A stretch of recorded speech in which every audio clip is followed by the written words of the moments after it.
দিদি, প্রথমে অভিনন্দন।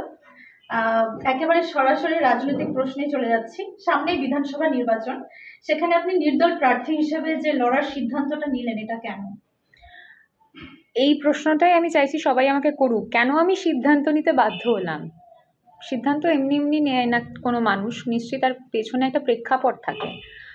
আজকে সোনারপুর দক্ষিণ বিধানসভার দিকে যদি আমরা তাকাই, আমরা দেখতে পাবো যে প্রত্যেকটা দল প্রার্থী দিয়েছে। বিজেপি প্রার্থী দিয়েছে, তৃণমূল কংগ্রেস প্রার্থী দিয়েছে, সিপিআই প্রার্থী দিয়েছে। এই তিনটে দল এটা মনে করতে পারেনি যে সোনারপুরের মাটিতে, আমি বাদ দিলাম, আমার নিজের কথা বাদ দিলাম, একজনও যোগ্য সোনারপুরের ভূমিপুত্র বা ভূমিকন্যা রাজনীতিবিদ রয়েছে, এবং সোনারপুরের একজন মানুষকেও রাজনৈতিক মতাদর্শের দিক থেকে গুরুত্বপূর্ণ ভাবেনি বলে আমার সত্যিই আমি হতাশ, আমি মর্মাহত। সোনারপুরের মানুষের জন্য, সোনারপুরের ভূমিকন্যা হয়ে তাই আমি নির্দল প্রার্থী হয়ে দাঁড়াতে বাধ্য হয়েছি। কোনো রাজনৈতিক দলের টিকিট না নিয়ে নির্দলভাবে লড়াই করা কতটা চ্যালেঞ্জিং বলে আপনার মনে হচ্ছে? অবশ্যই দুটো বড় শিবির এই মুহূর্তে দাঁড়িয়ে, তৃণমূল কংগ্রেস এবং বিজেপি। মানুষ এই দৃষ্টিভঙ্গিতে দেখে, কিন্তু আমরা কয়েক মাস আগে যদি একটু পিছিয়ে যাই, দেখা যাবে যে আমি এবং শুভঙ্কর হালদার, আমরা দুজনে মিলে অধিকার আদায় যাত্রা বলে একটি যাত্রা শুরু করেছিলাম। তো সেই যাত্রায় আমরা এটা রিয়েলাইজ করেছি, এই দুটো শিবিরের, দুটো বৃহত্তর দুটো অংশের মধ্যেও মানুষ খুব একটা সুখ, স্বচ্ছন্দ এবং খুশি, আনন্দ খুঁজে পাচ্ছে না। কোথাও না কোথাও গিয়ে মানুষের মধ্যে চূড়ান্ত ক্ষোভ, বিক্ষোভ, মান অভিমান জন্ম নিয়েছে। এবং সেটা কেন নিয়েছে, আমি তার জন্য কখনোই মমতা বন্দ্যোপাধ্যায়, অভিষেক বন্দ্যোপাধ্যায়কে দায়ী করব না, কখনোই নরেন্দ্র মোদী, অমিত শাহকে দায়ী করব না। কিন্তু আমি দায়ী করব তাদের নির্বাচিত বা তাদের চুজ করা বিভিন্ন প্রার্থী বলুন, প্রশাসনিক পদে যারা রয়েছেন তাদের বলুন, এমন ব্যক্তিত্বদের জন্য। বিগত 5 বছরে সোনারপুর দক্ষিণ বিধানসভায় আমাকে বলুন তো ঠিক কোন উন্নয়নের মতো চোখে পড়ার মতো হয়েছে? এটা আমার প্রশ্ন। আমি এটা কিন্তু প্রার্থী হিসাবে প্রশ্ন করছি না, প্রার্থী হিসাবে প্রশ্ন করার জন্য অনেকে আছে। আমি ভোটার হিসাবে, সোনারপুর দক্ষিণের ভোটার হয়ে প্রশ্ন করছি। এই 5 বছরে আমি দেখলাম 3বার ঢালাই ব্রিজ থেকে রাজপুর পর্যন্ত, যদি আমি মেন রাস্তার কথা বলি, 3বার রাস্তা উঠলো, ইটগুলো 3বার বসলো এবড়ো খেবড়ো হয়ে, সমতল রাস্তা এবড়ো খেবড়ো হয়ে গেল। ঠিক আছে, কি কারণে? যদি তার যথাযথ কারণ থাকে, 3বারই পাইপ লাইন, জলের পাইপ যাবে সেই কারণে বসলো, উঠলো বসলো, উঠলো বসলো। মানুষ তো ব্যতিব্যস্ত হয়ে যাচ্ছে, মানুষ তো এই খারাপ রাস্তায় মানুষকে যাতায়াত করছে। মানুষের কাছে তো আর নীলবাতি গাড়ি নেই, মানুষের কাছে তো 20 লক্ষ টাকার গাড়ি নেই, মানুষের কাছে তো বাস, ট্রেন, ট্রাম, অটো, রিক্সা, বাইক এগুলো রয়েছে। তা মানুষের বিপদের কথা তো কেউ ভাবছে না। 5 বছরে সোনারপুরে, আজকে আমি সকালবেলা আমার খুব খুব ছোট অংশে একটা প্রচার শুরু করেছি আমি।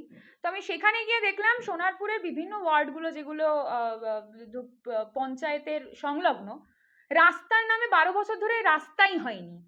রাস্তায় মানুষ নিজে যাতায়াত করতে গেলে এরকম ভাবে তাকে কাপড়টা তুলে একটুখানি হাঁটুর ওপর তুলে এখান থেকে ডিঙিয়ে ওখানে লাফ মেরে যেতে হচ্ছে। তা ভুক্তভোগী কে? বাইরের কোনো প্রার্থী, বাইরের কোনো বিধায়িকা ভুক্তভোগী হবে না। যার এই মাটির সঙ্গে নারীর টান থাকবে সে ভুক্তভোগী হবে। কিন্তু দিদি, বিরোধীরা বলছে যে যেরকমটা ওনাদের এখন প্রচার চলছে যে উন্নয়নের পাঁচালী, প্রচুর নাকি উন্নয়ন করেছে, তো সেই জায়গা থেকে আপনি কি বলবেন? ওনাদের উন্নয়ন সাধারণ মানুষ দেখতে পেয়ে গেছে। আর ওনাদের উন্নয়ন বলবো, আমি সোনারপুর দক্ষিণের প্রতি বিশেষভাবে এই মুহূর্তে দাঁড়িয়ে আগ্রহী, এবং বেশি আমি কথা বলবো সোনারপুর দক্ষিণের ব্যাপারে। সোনারপুর দক্ষিণের কি উন্নয়ন হচ্ছে সেটা সাধারণ মানুষ প্রচুর দেখে ফেলেছে, আর মানুষ উন্নয়ন দেখতে চাইছে না। আমি যদি সাধারণ মানুষ হয়ে, ভোটার হয়ে এই কথাটা বলতে পারি, তার মানে আরো 5টা মানুষের মধ্যে এই প্রশ্ন জেগেছে, এই উন্নয়ন আর দেখতে চাইছে না। সোনারপুরে বিগত 5 বছরের বর্ষায়, আমি আশা করছি সোনারপুরে অনেকের বাড়ি, এখানে যারা দেখছেন তাদের বাড়ি, যারা আমার এই বক্তব্য শুনছেন বা আমার ইন্টারভিউ নিচ্ছেন তাদেরও বাড়ি, বিগত 5 বছরের বর্ষায় সোনারপুরে মিশনপল্লীতে আমরা জল জমতো। ছোটবেলায় জানি, স্কুলে যেতাম আমি, মা আমাকে এরম ভাবে ট্যাঁকে নিত, প্রত্যেকটা মাই সন্তানকে এরম ট্যাঁকে নিয়ে যেত স্কুলে, যাতে আমাদের গায়ে জল না লাগে। মিশনপল্লী বাদ দিয়ে এই আমাদের এই অঞ্চলে বলুন, সোনারপুর তো এই জায়গাটা একটু উঁচু জায়গা, এখানেও প্রত্যেকটা বাড়িতে নিচের তলায় জল ঢুকে যাচ্ছে এবং 3 দিন সেই জল থাকছে। এটা কবে দেখেছি আমরা? আমি তো আমার আজন্মে মানে যতদিন জন্মেছি আমি দেখিনি, বিগত 5 বছরে যা দেখেছি। এই বছরের বর্ষা তো ছাড়িয়ে গেছে, মানে বিগত বছরের 1 বছরের বর্ষা ছাড়িয়ে গেছে, সেই সব রেকর্ড পার করে গেছে। এটার জন্য দায়ী কে? আমরা সাধারণ মানুষ ভোট দিয়েছি, আমাদের দায়ী তাই তাই আমরা দায়ী? একদমই না। যিনি উন্নয়নের পাঁচালীকে উন্নয়ন না করে পাঁচালী গাইছেন, তার জন্য দায়ী তিনি। দিদি, আপনি তো ছাত্র রাজনীতির সঙ্গে যুক্ত ছিলেন, তো সেটা এইবারের প্রচারে কতটা কাজে লাগবে বলে মনে হয়? ছাত্র রাজনীতি করতে গিয়ে আমি একটা না, বেশ কতগুলো শিক্ষা সংগ্রহ করেছি। আমার মনে হয় সেই শিক্ষাটা আমার কাজে লাগবে। এক, ছাত্র রাজনীতি যেহেতু বলেছেন, তার মানে আমার ব্যাকগ্রাউন্ডে রাজনীতি রয়েছে। আমি অন্য প্রফেশন থেকে এসে রাজনীতি করব বলে এসে, শুধুমাত্র অন্য কোনো উদ্দেশ্য থাকবে সেইটা চরিতার্থ করব বলে এসে এখানে প্রার্থী হইনি। 2, ছাত্র রাজনীতি আমাকে সংযম শিখিয়েছে, সহবত শিখিয়েছে, সহনশীলতা শিখিয়েছে, আমি সেই ধৈর্য শিখিয়েছে যেগুলো আমি আমার রাজনৈতিক কেরিয়ারে কাজে লাগাবো। আমার এইটাই মোটো, এইটাই উদ্দেশ্য। দিদি, আপনি জিতলে প্রথম 6 মাসে কোন কাজগুলোর দিকে বিশেষ নজর রাখবেন? এটা আমার খুব ভাল লাগলো যে কেউ তো অন্তত আশাবাদী হয়ে আমাকে এই প্রশ্নটা করেছেন। আমি বিশ্বাস করি প্রথম 6 মাস 2টো কাজে আমি মনোনিবেশ করব। এক, সোনারপুরের মাটি, আমি আজকেই আমার বাবার সঙ্গে গিয়েছিলাম। সোনারপুরের মাটির একটা আলাদা সংস্কৃতি রয়েছে। সলিল চৌধুরীর মাটি, এম.এন. রয়ের মাটি, এম.এন. রয়ের বাড়িটাও এখন আর নেই। খুব দুঃখের বিষয়। দিদি, বেশি সময় নেব না, একেবারেই শেষের দিকে আর দুটো প্রশ্ন করব। সেটা হচ্ছে যে এটা তো একেবারে একটা কম্পিটিশনের জায়গা এখন এই মুহূর্তে দাঁড়িয়ে, তো সেখানে মানুষ আপনাকে কেন ভোট দেবে, কি বার্তা দেবেন আপনি? প্রথম কথা, মানুষ আমাকে ভোট দেবে, মানুষ আমাকে তার দুঃখে কষ্টে পাবে, এটা সবাই বলে, এটা তো প্রতিশ্রুতি। যেই আসবে সেই বলবে আমি আপনার দুঃখে দাঁড়াবো। কিন্তু দুঃখে কি 30,000 টাকার সানগ্লাস পরে দাঁড়ানো যায়? আমার খুব কষ্ট হচ্ছে, আমি 30,000 টাকার সানগ্লাস খুলে চোখ মুজে আবার পরে নিলাম, তো দুঃখে দাঁড়ানো নয়। দুঃখে একটা নিজের বিধানসভায় এসে কাউকে হুটার চালিয়ে ঘুরতে হয় না। নিজের বিধানসভায় সে অটোতে করে যাবে কিংবা বাইকে করে যাবে। নিজের বিধানসভায় কেউ কারোর সাথে দেখা করতে গেলে আলাদা করে পারমিশন নিতে হয় না, আলাদা করে অ্যাপয়েন্টমেন্ট নিতে হয় না। নিজের বিধানসভায় দাঁড়াতে গেলে, নিজের বিধানসভায় আমাকে জিততে গেলে আমার সব থেকে বড় বিষয় যেটা হবে, যেটা আমার ইউএসপি হবে, আমি এই বিধানসভার মাটির মেয়ে। আমি সোনার মেয়ে নই সোনারপুরের। সোনার মেয়েকে সিন্ধুকে তুলে রাখা হয়, লুকিয়ে রাখা হয়, লকারে আটকে রাখা হয়, যখন ইচ্ছা তখন বার করা হলো, আবার তুলে দেওয়া হলো। আমি সোনারপুরের মাটির মেয়ে, আমাকে আপনারা গড়বেন, আপনারা ভাঙবেন। আমার কাছে এইটা প্রথম বক্তব্য। আর একটা ছোট্ট বক্তব্য রয়েছে আপনাদের প্রত্যেকের কাছে।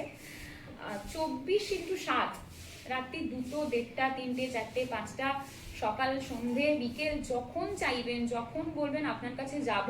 ভুল করলে আপনি বকা দেবেন, ঠিক করলে বুকে আপনি টেনে নেবেন।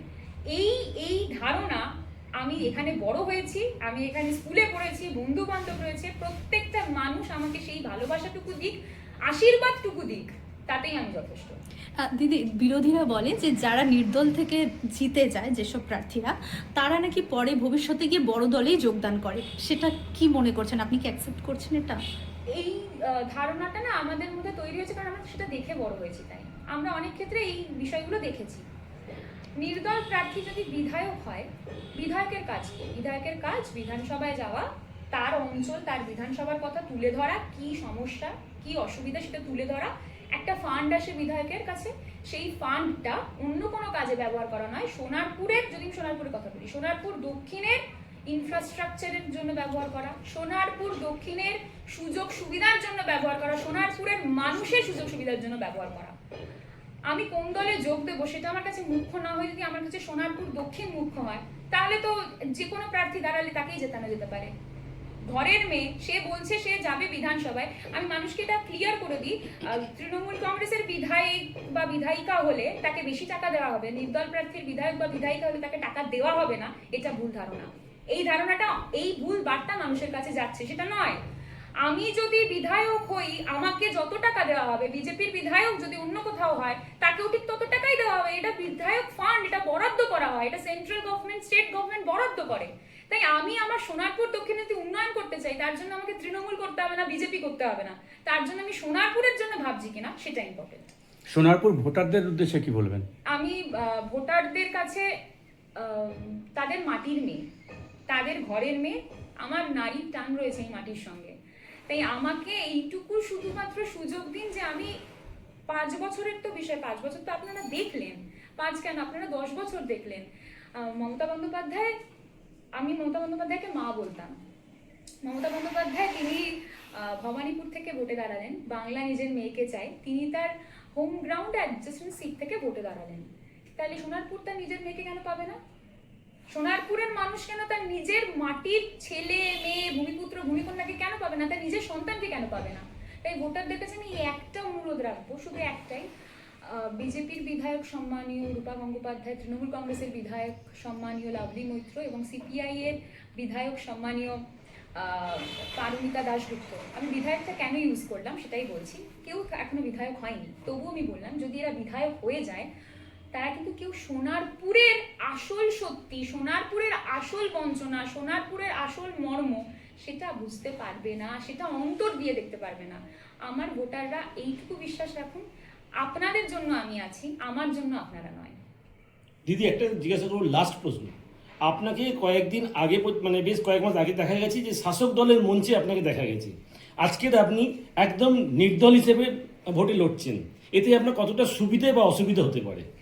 অবশ্যই শাসক দলের মঞ্চে আমি যখন যেখানে থেকেছি আমি সেখানে 200% দেওয়ার চেষ্টা করেছি এবং দিয়েওছি। যখন আমি শাসক দলে ছিলাম আমি তো চুরি করে শাসক দল থেকে বেরিয়ে আসিনি, জেল খাটা আসামি নই, আমরা দেখি জেল খাটা আসামিও টিকিট পেয়েছে এবার। তো আমার এইসব বিষয়ে আলাদা করে তাই বিরাট শাসক দলে থেকেছি, বেরিয়ে এসেছি, খুব কষ্ট হবে, দুঃখ হবে না।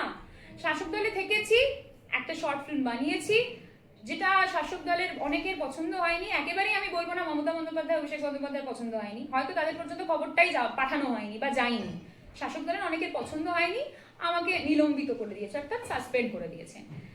আমি নিজে দূরত্ব তৈরি করেছি। তারপর আমার মনে হয়েছে যারা আমাকে আমার আসল সত্যিটা না জেনে সাসপেন্ড করে দিল, কই বেলেঘাটার প্রার্থীকে তো সাসপেন্ড করা হয়নি,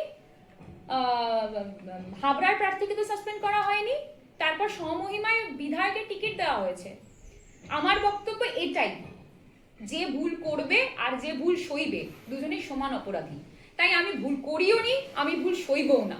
আমি যখন 21শে জুলাই মঞ্চে বক্তব্য রেখেছিলাম আমাকে বলা হয়েছিল আমি চুরি করেছি, দেখান তো। আমি তো এইবার আমার মনোনয়ন পত্র জমা দেওয়ার সময় তো দেখাতে হয় আমার কত সম্পত্তি আছে, দেখুক তো। আমার এখানে একটা লোক, আমার পাড়ার প্রতিবেশী একজনও কেউ বলবে না, কোনো কাকু কিংবা কোনো বন্ধু বান্ধব বলবে না যে ওর বাবার অমুক জায়গার টাকাটা ঘরে ঢোকে বা ওর অমুক জায়গার টাকা ঘরে এসেছে, কেউ বলতে পারবে না। আমি চুরি করিনি, আমি চুরির অপবাদ সইব না, তাই আমি দূরত্ব তৈরি করেছি। এবং আমার মনে হয়েছে হয়তো এটাও মনে হতে পারে সবার যে তাহলে এদের দুজনের ভোট কাটাকাটিতে বিজেপি হয়তো বেরিয়ে যাবে। না, ব্যাপারটা বিজেপি বেরিয়ে যাওয়ারও নয়, ব্যাপারটা বিজেপিতে জয়েন করারও নয়, ব্যাপারটা বিজেপিরই নয়।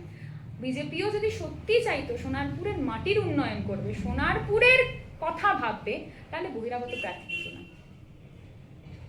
Thank you.